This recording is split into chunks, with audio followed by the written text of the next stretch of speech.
All righty. Love and fear God. So we have two verses in the Torah, in Deuteronomy. And the first one is in 6:5, Deuteronomy 6:5. V'ahavta et Hashem Elokecha b'chol levavcha u'b'chol nafshecha u'b'chol me'odecha. And you shall love Hashem, God, Elokecha, your God. There's two names of God. We're going to see these are the two names of God, and we're going to relate to our theme, but we won't get that for a couple of weeks. B'chol levavcha, with all of your hearts. We had that last week, remember? Lev means heart, and lev means mind. So you have to love God with all of your hearts, v'chol nafshecha, with all of your being, v'chol me'odecha, and all of your might. That means all of your resources, not what's internal to you, but what's external to you. Your money, your car, whatever it is that you got, you're going to use that to love God. Okay. As an introduction, later on in that same chapter, it says, Et Hashem Elokecha, again, those two names for God, the four-letter name for God, and Elokecha meaning God. Tir'ah, you shall fear. But the word here is tir'ah. I think he translated here as revere, yir'ah. We'll save that for next week. Ve'oto ta'avod, and you shall serve him. We had that word last time, avodat halev. Remember, we had service of the heart. You shall serve him, bishmo tishava, right? And you shall only swear in his name. We're going to have to deal with that next week. We're focusing on here, the first mitzvah. So here's Maimonides, our friend who did the Encyclopedia of the 613 Commandments. And he articulates it this way. It's in at the very beginning of his 14-book compendium, Mishnah Torah, Ha'el ha'nechbad v'hanora hazeh. This honorful and awesome God, it's a commandment to love him, le'avo, u'lir'a oto, and to have awe of him or fear him. So you see Maimonides combines the two into one statement here. You have to love him and fear him. And he brings down the two verses that we just sourced. You should love God, and God is the one you shall fear. All right? So now, here's our challenge, people, right? I don't know about you, but in my world, love is an emotion, right? Love's an emotion. So we have a commandment. I can understand. A commandment is a verb and an object. Shmuel, light the Shabbat lights, right? So I have a verb and I have an object. So I know what to do, right? Light them. And what qualifies as a light? I can use olive oil. I can use a wax candle. And I light them on Friday night, right? Boom, boom. So I know what to do. Do it. It's fully within my control. Shmuel, love. Okay, I'm telling you right now, guys. All right now, love your olive oil. Go ahead, love it. Nancy liked that one. Sherry too, okay. Hi, Eitan, nice to see you. Love, how do you command an emotion? An emotion is something that happens to me, right? Stuff, there's external stimuli, right? A bear comes up to me on my camping trip, and I go, whoa, right? I feel fear. Like, okay, Shmuel, feel fear. Go for it. Boom. It doesn't, there's something wrong with that. It seems to me, right? Now, here's our challenge. God loves us, right? Everybody agree? God loves us. God loves us. If he loves us, he wants what's best for me. So if he's going to ask me to do something, it's going to be very cruel if he asks me to do something that I'm not capable of doing. Does that make sense? God would be cruel. It's not a loving God if he's going to ask me to do, Shmuel, jump to the moon. You know, that ain't happening. It's not my capability. So it's cruel. So what, I'm going to get punished if I'm going to suffer negative consequences if I don't jump to the moon? Doesn't make sense. So if God asks me to do something, it must be within my capability of doing it, right? So when God commands the Jewish people to love God with all your heart, we must have a misunderstanding of what the word love means, right? So again, we're going to have to go and see our definitions. But before we go into definitions, what we're going to do is try to understand what we mean by love is one of those words in English that everybody sort of knows it, but they can't articulate it. How do you define love? Right? It's like that, like holy. Holy is another one of those, right? Define holy, right? It's tough in English. We think we know what it means, and often everybody means something different by it. Oh, hi, Bob. Good to see you. Okay, we got some Torontonians here. All right, so let's try and do it. We're going to have some fun now, and we're going to do it in English. How do we define love? Okay, here, you recognize some of these faces here, right? So what do? We say in English, we love our spouse, right? We love our friends. We love that olive oil, right? And I love that salad you made. Unbelievable, right? We say, oh, this is one of my favorite. These are all pictures from you guys, except for one from me. This picture gets me, right? We love our grandchildren. How many got grandchildren? You just love them to pieces, right? And here's Jeff. He loves his book, The Jerusalem Conspiracy. He even took a picture and posted it, right? Here's my mom in 1928, 29, I think 29 in Poland. I love my mom. And you know what? She's with her grandfather, Yecheskel Greenspan. I never met him. I love him. And we love Israel. And here's Judy. She loves her dog, Leo. So wait a second. We can love olive oil. We can love a book. We can love our mother. We can love our spouse. We love Israel. We love our dog. It's a little bit confusing, right, people? Like, how can you use one verb for all of those things? But on the other hand, we all do it and we all use it, right? We all say it. We all get what we're talking about. But how does it make sense you're using the same word for your spouse as my book? Diane, how's that work? You love the book just as much as your spouse? So what is it? What is the common denominator? Now, we're going to find the same problem. If you think the Hebrew is going to solve the problem, it's not. I'm going to share you the screen again. Here we go. Let's take a look at how the Torah uses this word love. I think you're going to make it easier, but it's not. Here we go in Genesis. Yitzchak ohela, he brings Rivka into the tent, Sarah's tent, Imo, his mother's tent. V'yikach et Rivka, and he took Rivka as a wife. They were married, meaning it was a set-up marriage. You can't do a set-up marriage without seeing the person, and the woman has to agree, and the man has to agree. And they went to the tent. They were married. V'yehaveha, and he loved her. That's interesting. He loved her after they got married, not before they got married. Interesting, right? V'yenachem Yitzchak acharei imo, and he became consoled after the loss of his mother. So he loved his mother. Now he's loving his wife after he gets married to her. All right. Further on in Genesis, we got V'yehav Yitzchak et Esav.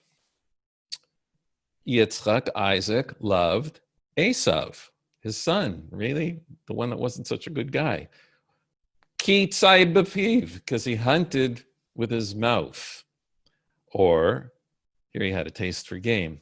The Hebrew has lots of layers of meaning here that you lose in the English.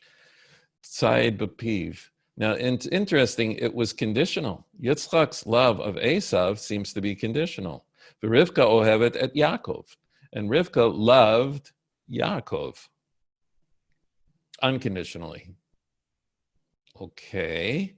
Remind me if we get a chance in the question and answers to come back to this verse about Yitzchak and why he loved and what he did, and why he sent them off, because we're going to see in a second. Because Yitzchak says to Esav, this is incredible. He's about to give him a blessing. He wants to give him a blessing. Aseh li matamim ka'asher ahavti. make some venison for me, or a shawarma, maybe. Well, he wanted venison, but his wife substituted shawarma. That I love. He loves the food. Wait a second. Loved the wife, loved his mother, loved your son, loved the steak. Okay. And when you bring it to me, I'm going to eat it, that I'll be able to full-heartedly bless you before I die. This is such an unbelievable story, one of my favorite stories in all of Tanakh. And there's so much to learn here, and it helps us understand all of history. But Yisrael have it, Yosef. Now, Yisrael, Esau's brother, had his sons, and he loved Joseph more than all of the rest of his sons. Now, he gives a reason, Ki ben Zikunim. He was the son of his old age. Actually, Binyamin was born after, so he was the real Ben Zikunim. So we have to understand why he loved him more than the others. The asalo ketonet pasim, and he gave him a gift. You probably call this the coat of many colors, right? It doesn't really say that in the Hebrew. It's a garment of striped garment or an ornamented garment. He gave him a special coat. Now, if we move into Exodus, we got another example. This is a weird example. And this is a slave that has to go free in the Jubilee year. V'imamor yomar ha'eved. And if he says, even though I'm supposed to go free now, ahavti et adoni, I love my master. Et ishti, I love my wife. Bet banai, and I love my children. Lo etzeh chofshi. I don't want to go and have freedom. That's it. All right. So the Torah seems to be just as problematic as our English definition, right? Seems to be, we're using this in all different ways. We're using it for steak, we're using it for our kids, we're using it for our parents, we're using it for our spouses, sort of like we did in our little journey of loving Leo the dog and loving our Galilee green olive oil and loving our mother and loving our spouse. All right. So what's the common denominator? So I'll share with you, we're going to see a few things. The first one is a definition that my teacher gave to me to help solve this problem. And he said, what love is, it's the emotional response that you feel when you appreciate someone or something's virtue. Okay, let's try that out. It's the emotional response that you feel. I got this written down in the notes, Lindsay, so you don't have. The emotional response that you feel when you appreciate someone or something's virtue. Okay. So if it was a crummy book, I don't love it. It was a good book. I like it. I love it, right? If my dog is such a sweet dog and so obedient and friendly and loving and happy to see me all the time, I love my dog. If it's barking and growling at me all the time,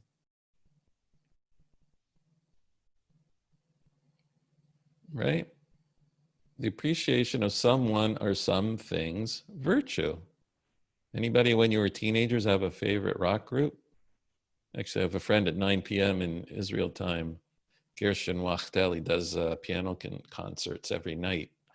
I'll send you the link if you're interested. So he's playing Beatles. He's doing a Beatles medley tonight, right? I remember my sister had a fan book. She would cut out pictures from the pages. It was like everything was the Beatles. I was a little bit younger, but she was like obsessed with it, right? Everything. Everybody had their favorite. They were madly in, you, Lindsay? They were madly in love. Like either somebody was madly in love with Paul or madly in love with John. Lindsay was a Paul going. Who was a John? Like all you ladies out there, you're smiling. So you never met the guy before. Where's it coming from? But when you watched them, you appreciated the music, you appreciated how they played, right? You saw their virtue and you connected with it. So where does this come from? Where does this come from? There's something innate in us. You see, we have a soul. And our soul is programmed to want to connect to God, to the infinite being. And God as an infinite being is complete, whole, perfect, doesn't lack anything. And all perfection that we feel or we see or we appreciate, when we see a perfection, here, look at this beautiful view behind me, we get lifted. I had a cousin who was becoming more observant. He says, I don't want to come to synagogue. I want to go up to the mountaintops and just look out at the mountains, and I just feel connected to God, right? Why? Why? Because it's a projection of God's perfection in the world. An aspect of godliness is being projected in the world. It can manifest itself in many ways. But when I see some aspect of perfection in the world, whether it's a perfect dive in the Olympic Games, or whether it's a beautiful turn of phrase in a book, or a beautiful medley, all of a sudden, that is a projection of God's perfection into the world. What happens is, my neshama, my soul, automatically resonates with it. There's a resonance. When you see something ugly and broken and disgusting, your soul doesn't resonate because it's kilkul, it's broken down. God's perfection. So whenever you see any kind of perfection in the world, whenever you see any kind of perfection in the world, one second. My computer's making noises. Okay. Whenever we see any kind of perfection in the world, our neshama is connected to it. And what does it want to do? Our neshama, when we see perfection, we want to connect with it. We want to own it. You hear the album, you want to buy it. I want to own it. I want to have it. When you fall in love with somebody, you just want to be with them all the time. You want it to be part of you. You want it to be an extension of you. Because your neshama is craving to connect to the infinite, to connect to God. So whenever it sees a spark, a projection of godliness in the world, your neshama just wants this. I want that, right? I want it. I want that to be part of me. And you connect with it. Does that make sense? Appreciate that. So yeah, you have spiritual experiences by appreciating virtue that you see in the world. It's all an opportunity, especially if we connect it back to God. Okay, so that's kind of interesting, right? If we know that by appreciating virtue and seeing it, I'm going to feel like I want to connect it. That feeling is what we call love. I love that. So we're going to see that the amount of love we can feel in our life is going to be dependent upon how much we're appreciating the virtue. Okay, let's go back to our source.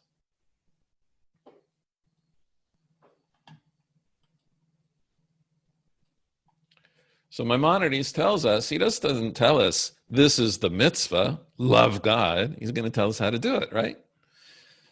It's an instruction manual. So here we go. How is it, what's the way of loving God and fearing God? We're just going to do the loving part this time.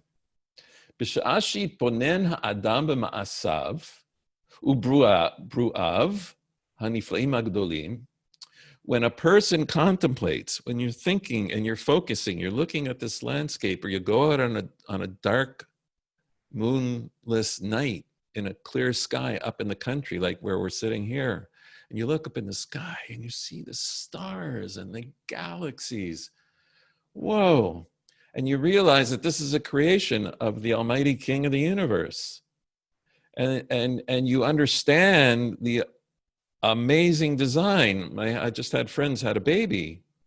When you see this newborn baby and you actually, and just stay to take it for granted, we discussed this last week, and you start thinking about the intelligent design between this little thing that was inside on the umbilical system, and now it's on the breathing system, it has an eye that, whoa, when you really, I've had over the years surgeons become observant just because they were surgeons, because they saw how amazing the human body was and how the incredible design in the human body. And they said, there's got to be a creator. This is not an accident. So when we do that, and we're amazed by the intelligent design, and that it's infinite, the amount of thought and design that went into this thing.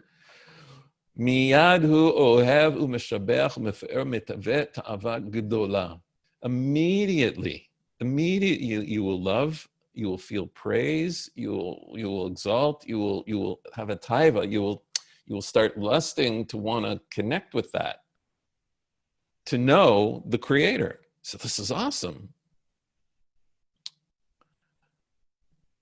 Let's go back to the Beatles, right? When you start appreciating their music or their lyrics, whoever it is, right? He's going to be playing Russian music also, my friend Gershon, Rachmaninoff. I used to be in a string quartet. When you start appreciating, and how do you appreciate? You learn how to play. I used to go to symphony before I learned how to play and after I learned how to play. After you learn how to play, you appreciate it so much more. It's like, wow, that's awesome. And then you know what happens when you experience that? I want to go backstage. I have to meet this person. You listen to the Beatles, you're like, I'm going to become a groupie. I got to go see them live. I want to know them. This is so amazing. Right? You read a book by an author that helps you transcend the mundane day-to-day life. You go, wow. There's an interview with him on YouTube. I'm going to watch it. Wow, can I meet him in person? So the more you appreciate the aspect of perfection that God is projecting in the world, whether it's in human form or whatever form it is, you want to connect with it. I want to be part of that. I want to have that. You know what? And ultimately, what you really want to do is, I want to make that part of me. I want to own it. I want to make that. I want to be able to do that. I want to be able to play like the Beatles. Right? Jealous of my friend Gershon, who can play so beautifully because he never stopped. I stopped when I was 20. He's been going. He's older than me. So he's unbelievable. Right? I want it to be part of me. I want to be able to have that. I want to be able to do that. All right. So let's take a look.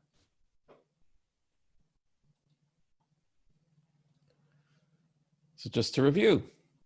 Our soul's intrinsically attracted to perfection. Our souls are programmed to want to attach themselves to perfection because they're programmed to want to attach to God. We have to have a mechanism that's going to give us free choice to be able to choose to have a relationship with God. And therefore, there's the payoff. There's the feeling of love that I have when I'm connecting.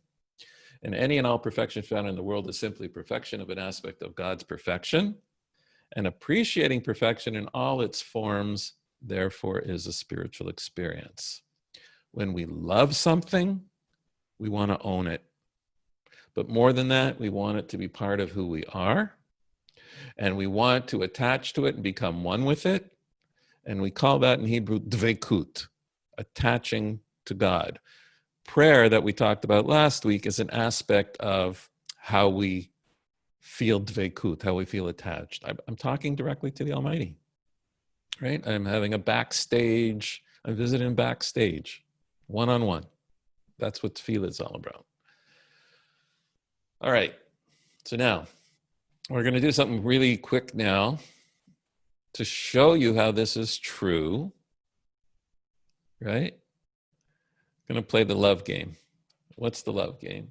Because again, God's commanding us to love God. So that means it's in our control. And I'm going to demonstrate to you very quickly how it's in your control. Everybody think about somebody who you love. Could be a spouse, could be a parent, could be a child, could be a grandchild. Okay? Now take a baseline. How do you feel? Okay? Everybody got it? Feel? You thinking about them? You feel it? Feeling it?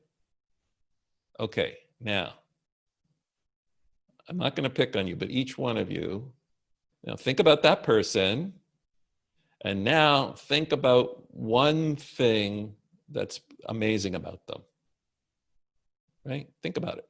But don't just say, oh, she's kind. You know, my mother's such a kind person. No, think about a detailed example of that attribute. Okay, go ahead, think about it. A detailed. You know what, every Friday she would bake challahs and take it to the elderly neighbor who couldn't do it. And she just, no matter what happened, she always did it because it was so important for her to help this little old lady, right? Get a detailed example. Try that. And now pick another attribute of what's good about them, right?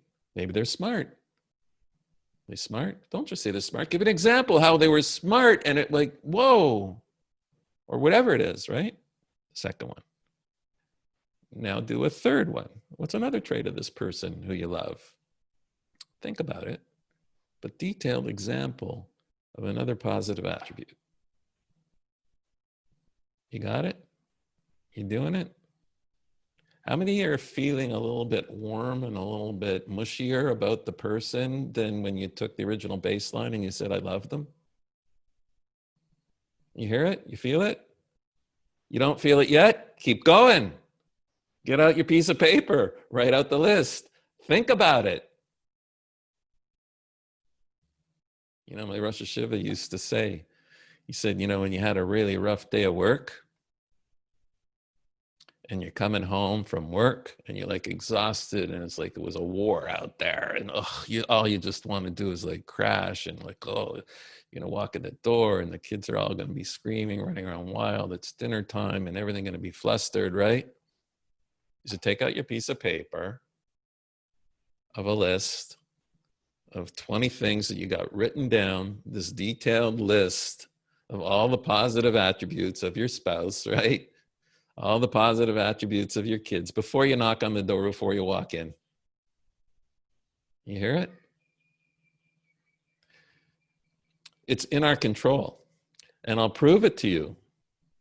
How's it possible that somebody can be madly in love with somebody, you fall in love with somebody, and you fall out of love with the same person? People don't really change too much, right? People don't change that much. So how's that possible? I'll tell you, it's very simple. Instead of focusing on the positive attributes, which they still have, you just focus on the negatives. And you know what? You don't even focus on them. You list them. You obsess about them. You keep reminded. You grunt about them. The next thing you know, you don't love them. Of course you don't love them because you're focusing on the non-godly part that needs to be fixed instead of focusing on the godly part that lifts you. Makes sense, right? All right. So I'll give you another couple tools here. Because again, our goal is to figure out how can we be commanded to love God and how can we actually do it. So we have this principle that through actions breed reactions, right? Motions breed emotions. This is a Torah concept, a Jewish concept. There's a story of a fellow on Simchat Torah. We have a holiday at the end of the festival of Sukkot, of Tabernacles, and we have an extra day at the end of the festival where we just hang out, the Jewish people, tack on its extra festival, and it's Simchat Torah, where we dance with the Torah and we celebrate our unique relationship with God and the completion of the cycle of the learning of the Torah. So you're supposed to get up and dance. So there's a guy standing in the corner of the synagogue, not dancing. So the rabbi goes up to him and says, no, what's the problem? Come on and dance. It's Simchat Torah. It's called the joy of the Torah.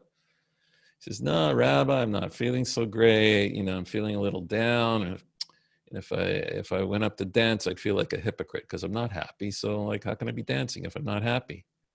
He says, Shloimi, get up and dance and you'll feel happy. Dancing will make you feel happy. Right?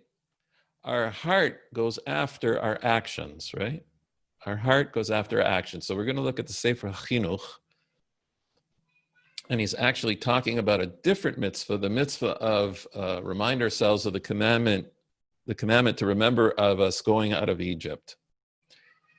So how do we develop that? And therefore, he says, as we began to become the chosen of all nations, a kingdom of priests and a holy nation, in each and every year at that time, meaning at Pesach time, it's fitting for us to do acts that show the great stature which we achieved at that hour about us.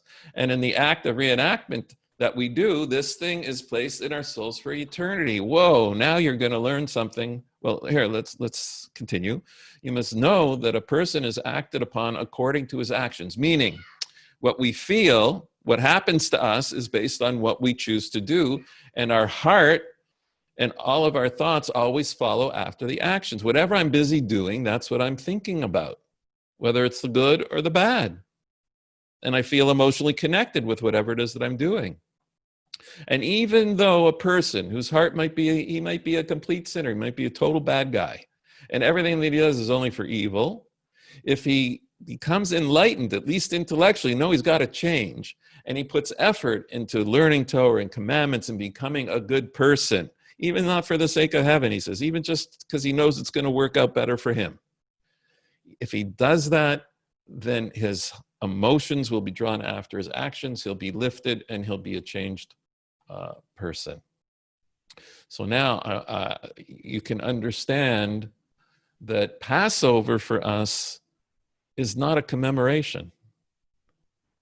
The reason why Passover is so busy with so many things to do and so many things to eat and the order of everything, and we got to stand up and we do this and drink a cup of wine and lean here and it's because of this, you see.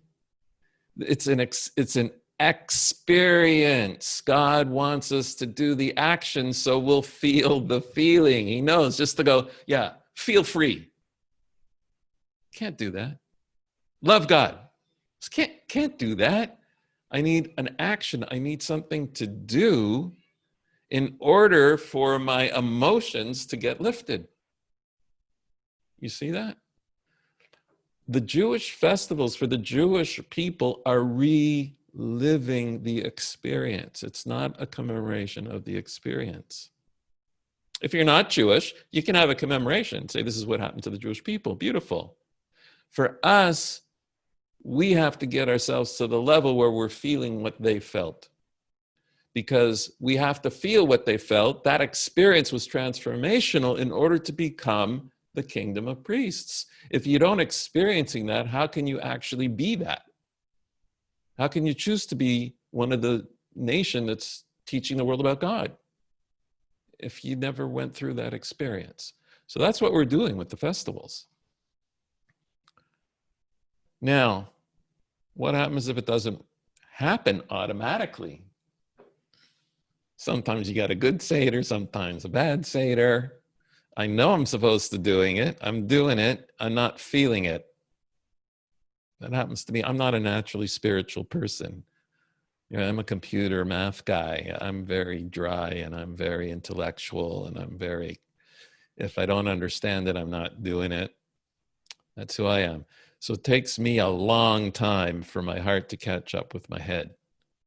So I saw this little meme on LinkedIn the other day. It's okay if your heart needs more time to accept what your head already knows. It's okay. But the secret of how your heart is eventually going to know it is if it does it. If you do it, you'll start feeling it. If you don't do it, so here's the process. You have to understand what's the right thing to do. Then you have to do it. And then you'll feel it. Right? We saw Isaac ended up loving his wife after he got married. After he got married, he got to know her. How can he love her and appreciate her virtues before he gets married? You have a little inkling, right? But a lot of the things that you're appreciating about the person are externals. You haven't gotten to know their neshama yet. You haven't got to know the inside yet. So thank God, God does us a favor and he creates enough external virtues and minimal internal virtues. A lot of the time it's faked, right?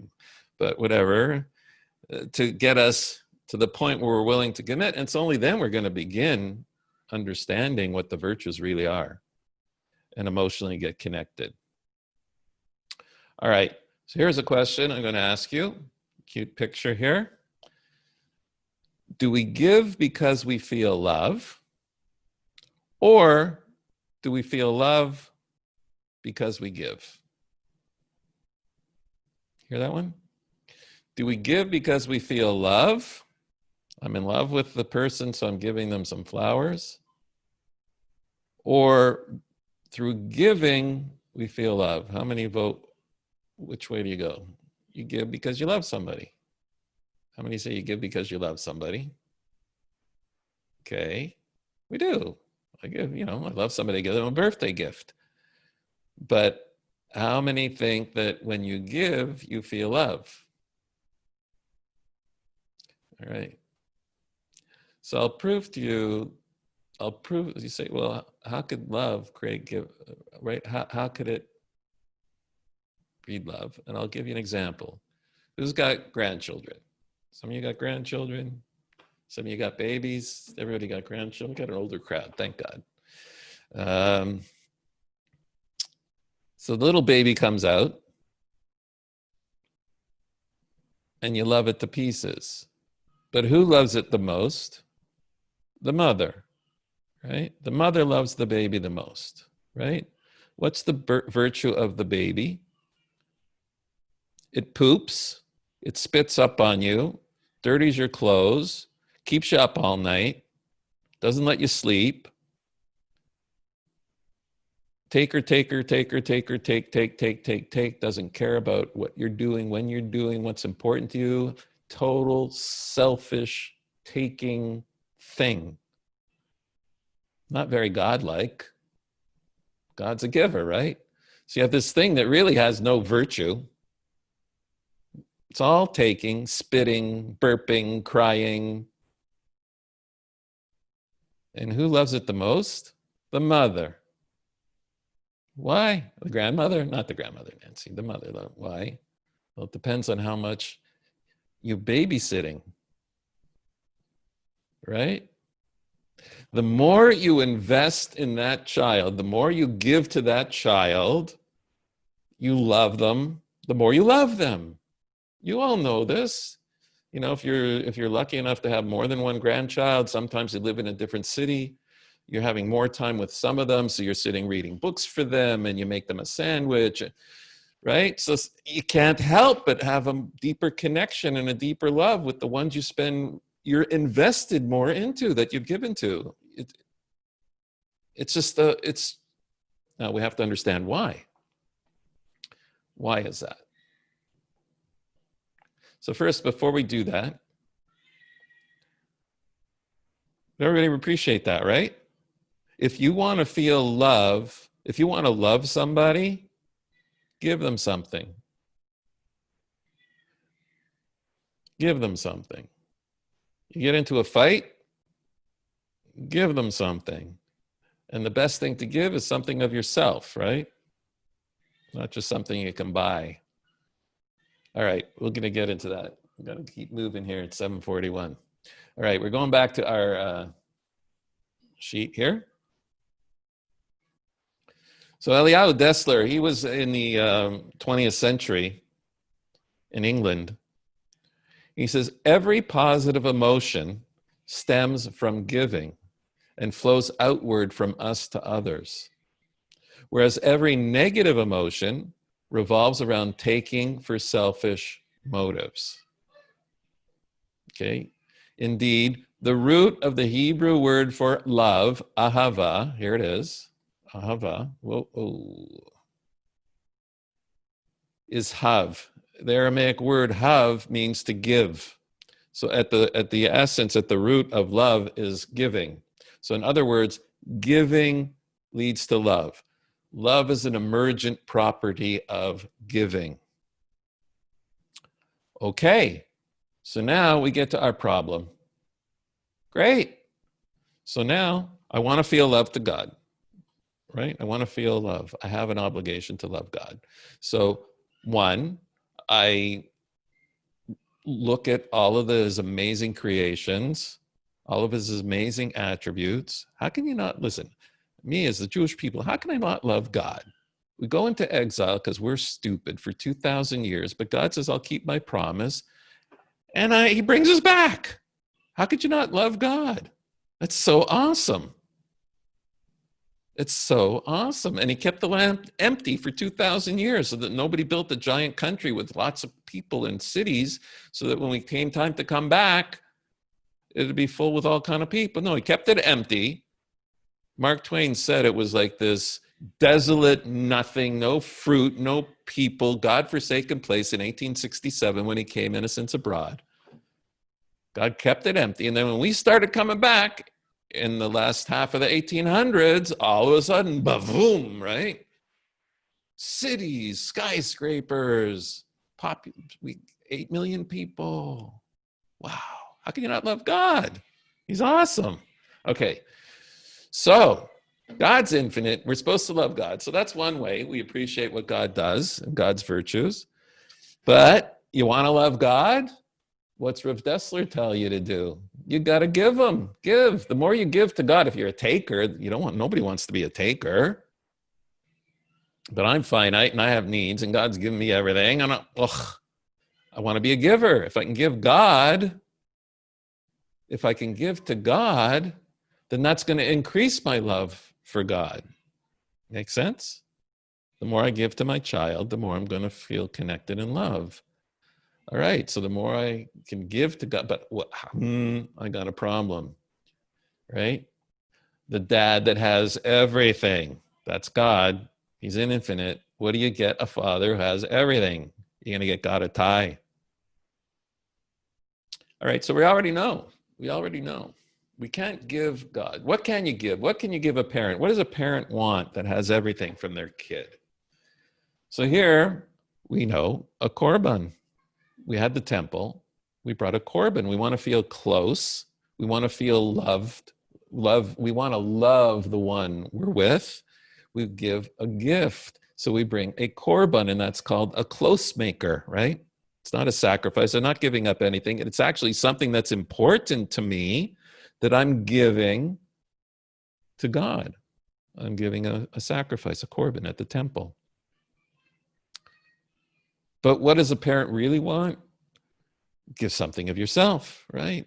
Write a poem, sing a song for them that you wrote for them. Give something of yourself to the relationship. And the korban, when we say avoda, the prayer, we said prayer replaces offering the sacrifice to connect to God.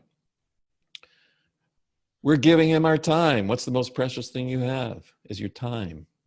I'm taking time out in my day, 3 times a day. I'm saying, you know what? Whatever's happening, business, deals, I don't care. I'm stopping and I'm going to spend time with you, Hashem, and I'm going to ask you for stuff because I appreciate you're the supplier of everything. You're the infinite being. I'm not so great. Look at how amazing you are.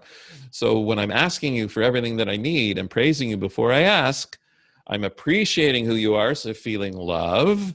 And then I'm throwing my burden on you and showing you how great I think you are. What a greater gift can I give to you than showing you how amazing you are and giving you proper honor and respect. The other thing a child can give a parent is nachas, nachat ruach. When my kids got married and moved out of the house, I said to them, what's nachas? People say nachas is like I'm getting pleasure from my kids. Some of you may have heard that term, right? And it filtered its way, a Yiddish term, into English. Nachas, nachat ruach, right? Sylvia, nachas. So linchot means to land. Ruach is my soul. When I see my children are independent and they don't need me, and they're fully functioning, healthy adults contributing to society, all of a sudden, I spiritually relax. Whoa, I've landed, because now they've taken over, right? Up until that point that they're independent, I'm always on shpilkis. Are they going to get a job? Can they get a levy? Are they going to be able to provide for a family? Right? I have this anxiety. When you lose the anxiety and you go, that's nachas. I've landed, right? Because they've become independent human beings. You want to give nachas to God. You want to give that kind of pleasure to your Creator, what does He want for you to do? He wants you to be this beautiful, spiritual, independent, giving human being. That's the greatest gift you can give the Almighty. Give Him nachas. Take pleasure in you sanctifying His name. See that? Pierce is like that one. The third one is we have a huge mitzvah, one of the biggest mitzvahs. Kivud Avim, it's in the 10 Commandments. Honor your parents. Honor your parents. So one day, God willing, we'll go through and we'll do the laws of honoring parents, because it's a universal thing, because it builds a healthy society. So honoring your parent means, how do you honor them? So it says you have to appreciate what they did for you. And if they want a cup of coffee, you go make them a cup of coffee. Whatever's in your power to do for them that they need in terms of food, clothing, shelter, right? You have to do it for them because they gave you life. But what's the real honor? A horeh, a parent, is an instructor. We learned this before when we talked about the word Torah means instructions, and moreh, teacher, means an instructor. And a horeh, a parent, is an instructor. Your job as parents and grandparents and great-grandparents is to give wisdom. You've lived life. You know what works and you know what doesn't work. So your job is to give wisdom, share wisdom, life, that help them become mensches, to become wonderful spiritual human beings. That's your job. What's the greatest gift that they can give you in terms of honoring you?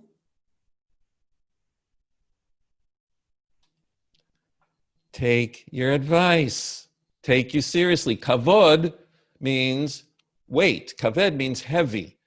For them to give weight to you is to give weight to what you're saying. Give weight to what you know. How do I demonstrate that I'm giving weight? I cannot say, oh yeah, thanks, Gramps. Great idea. And then go off and do the opposite. Not honoring you. To give weight to your words and your wisdom is to drink it in, study it, ask questions, say, I'm doing that, Grandpa. I'm doing that, Grandma. Whatever, booby, that's unbelievable. And actually integrate it and make it part of their life. Take what's part of your life and your wisdom and integrate it and act on it. There's no greater kavod, honor you can give to your parent. If that's true, who's our ultimate? Avinu Shebashamayim, our Father in heaven. You want to give honor. You know what you can give God? You can honor God. You know how you honor God? By taking what He's saying seriously and acting on it and showing Him that, yes, indeed, He's right. The world's a better place. I'm a better person because of your wisdom, and I'm taking it seriously. I'm acting on it. I'm studying it. I'm learning it. I'm acting on it. And if I make a mistake, I dust myself off, say sorry, I'll try harder again, and do it again. That's giving God honor. That's what you can give God. When you do that, you're going to feel more love towards God. It's in your power and your control. All righty. We're going to finish off with another famous one that's mistranslated. I love it when we have famous things that everybody knows that are wrong. Okay, here we go. We're in Leviticus. Love your neighbor as yourself. Everybody knows that one, right? Doesn't say that. Vayikra, lotikom, don't take vengeance. Velotitor, don't bear a grudge. Et b'nei amecha, against the children of your nation, meaning your fellow Israelite. That's who it's talking about right here. Ve'ahavta l're'echa kamocha, and you shall love li're'echa, towards your re'echa. So what's re'echa? It doesn't say neighbor. The word for neighbor is shachen. Shachen, somebody who dwells near you, somebody that's physical proximity. The word for God's presence, who dwells amongst us, is the Shekhinah. And so a shachen is just a neighbor. Who's a re'echa? Re'echa is a comrade, a fellow, somebody who is on the same spiritual journey that you're on with the same spiritual goals. Your comrade in arms. That's who your spiritual comrade in arms. That's who your re'echa is. So it says, ve'ehavta l're'echa kamocha. You shall love. Now, when we were talking about the patriarchs, if you remember, it said that Sarah, here we are here, it says, Isaac loved Esav. V'yehav Yitzchak et Esav. He loved him. Israel loved et Yosef. He loved him. This is the word et, means the particular Esav. He loved him. He's the object. If we come back down here, it's not what it says, people. It doesn't say v'ahavta et re'echa. It doesn't say love your neighbor, like love Esav, love Yosef. Love toward your neighbor, kamocha, like yourself. Ani Hashem, I'm God. That usually gets left off. Okay, so let's peel this apart and why it says it that way. It says, you should love to your neighbor like yourself. First step, I have to love myself. How do I love myself? I have to focus on my virtues. I have to focus on my good qualities. I have to detail them. Take out a piece of paper, write them down. I have to get to the point where I love myself. If I can't get to that point where I appreciate my virtues and I respect myself and I take care of myself and I give myself things that I need in order to lift me spiritually, if I'm not doing that, there's no way I'm going to be able to love another person properly. Okay, so we start out by loving myself, focusing on my virtues. Then v'ahavta l're'echa, act towards your fellow as if you love them in the way that a person would. So that means, however I would treat myself, I have to treat them whether I'm feeling like doing it or not. Again, not my neighbor. My neighbor could be an armed robber.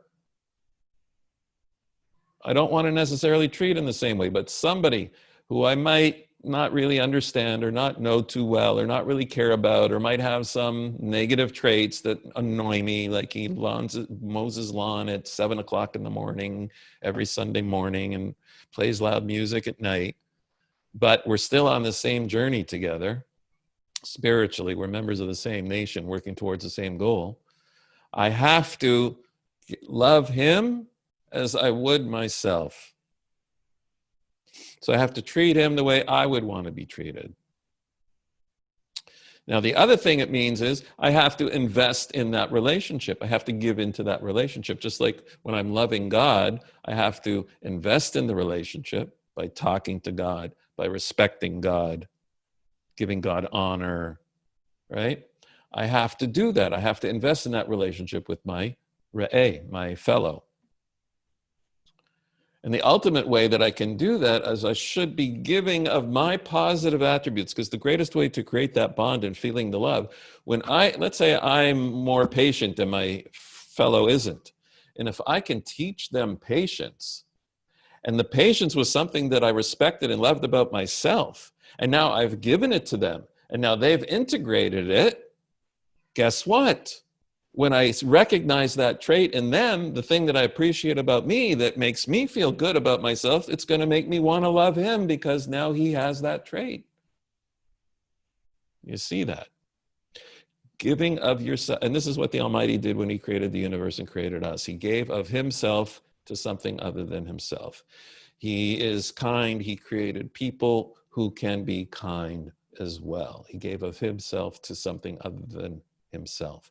So when we do that to another human being, just like the mother who is investing everything in the baby and ends up feeling so bonded and so connected and so loving of that baby, we can do that with anybody in our tribe, as it were. You can feel that anybody in your tribe. And you see this in the Army. I'm sure there's some veterans here, right? Comrades in arms, right? When you've given and put your life on the line for your buddy in the platoon, you are bonded forever, right? There's a love between guys that have had to fight together and defend each other and give for each other. It's extremely intense. Okay, so we're just going to summarize, finish up. 2 minutes to go. All right, I'll review it here on the sheet together. We'll go over it. 1, it's a commandment. We're commanded to love God. The emotional feeling of love is a gift that God gives us to make it possible for us to want to bond with godliness, to perfection. And love is an emotional response when we appreciate someone's or something's virtues, and that the perfection that we're loving, in whatever form it is, ultimately is sourced in the Almighty. When we appreciate how great God is, says Maimonides, we'll feel love for him and we'll want to bond with him. Intellectually, we might not appreciate it, but if we start acting on it and we learn it and we appreciate it, then that's going to increase our feelings of love for God. Loving others must begin by first loving myself and appreciate the good in me. And then to love my fellow means appreciate their virtue and ignore their flaws.